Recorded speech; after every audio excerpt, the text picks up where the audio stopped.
नाज़रीन, टंडे आदम में Mehran historical and cultural welfare society तरफा सूर्या बादशाह जे 76 शहादत के दिहाड़े के हवाले से मच कचहरी कोठाई वही।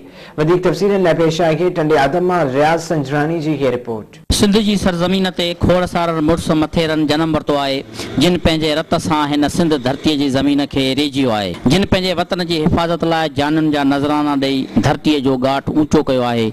उन्हनि अमर किरदारनि मां सिंध धरती जो सपूत पीर सैयद सबक़तुल्लाह शाह राशिदी उर्फ सूर्या बादशाह भी हिकु आहे। अहिड़े अमुल किरदार के संदसि 76वीं वरसीअ जे मौक़े ते Mehran historical and cultural welfare society पारां टंडे आदम में खेसि भेटा ॾियण लाइ सुगड़ कचहरी कोठाई वई, जंहिंमें मुक़ररन सूर्या बादशाह की ज़िंदगी ऐं तहरीक ते ॻाल्हाईंदे चयो त सूर्या बादशाह वतन या कफन, आज़ादी या मौत जो नारो हणी सिंध की बका लाइ अंग्रेज़ साम्राज्य सां जंग जोटी ऐं संदन अॻियां न झुकण जे करे शहादत माणी ऐं सदाईं लाइ अमर थी वियो। कचहरी सही माशाल्लाह सुगड़ कचहरी पंहिंजो सिंध निजी जेको सो निज ॿोली आहे पंहिंजी सिंधी जेका सुगड़ इस्तेमालु कंदा आहिनि उहा कुल वधी सघे थो ऐं अहिड़ा सेंटर हुअणु घुरिजनि जेको हिननि जी सिख्या थियणु घुरिजे ॿारनि जी। कचहरियूं जेके सो असांखे हिकिड़ो सबक़ु ॾींदियूं आहिनि तमामु हिन में असांखे असांजे अकुल में इज़ाफ़ो असांजे अकुल में इज़ाफ़ो अचे थो। हिन जे लाइ हीअ जेके कचहरियूं आहिनि ऐं इहे कचहरियूं थींदियूं रहनि सदाईं करे थींदियूं रहनि त इन में असांखे इज़ाफ़ो पवंदो। असांखे हाणे सभ खां पहिरीं मक़सदु इहा आहे त सूर्य बादशाह जी जदोजहद पंहिंजे वतन जी आज़ादी, वतन जी बका ऐं उन जी निजात जे लाइ अंग्रेज़ साम्राज्य जे ख़िलाफ़ जदोजहद हुई।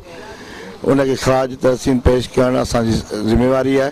इहे ॿुधंदे असां पंहिंजो जेको आहे जीअं वॾा थियासीं तीअं सोच हुई, हर ॻाल्हि हुई ऐं हींअर असांजो जेको आहे दिलि चयो त कुझु हिन जी यादि में असां अहिड़ो को कमु कयूं, अहिड़ी का सुगड़ कचहरी रखायूं जंहिंमें हुनजी यादि खे भेटा अचे।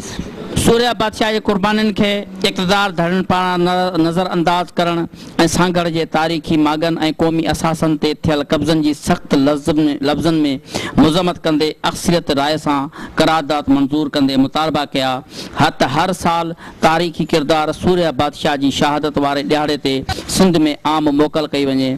तारीख़ी मागन जा ठाहियल जाली खाता कैंसिल करे ज़िम्मेवार आफिसरन ऐं कब्ज़ा माफिया ख़िलाफ़ कार्रवाई करे सिंध जे तारीख़ ऐं उन जे किरदार के सरकारी सतह ते यादि कयो वञे। रियाज़ संजरानी, धरती टीवी न्यूज़, टंडो।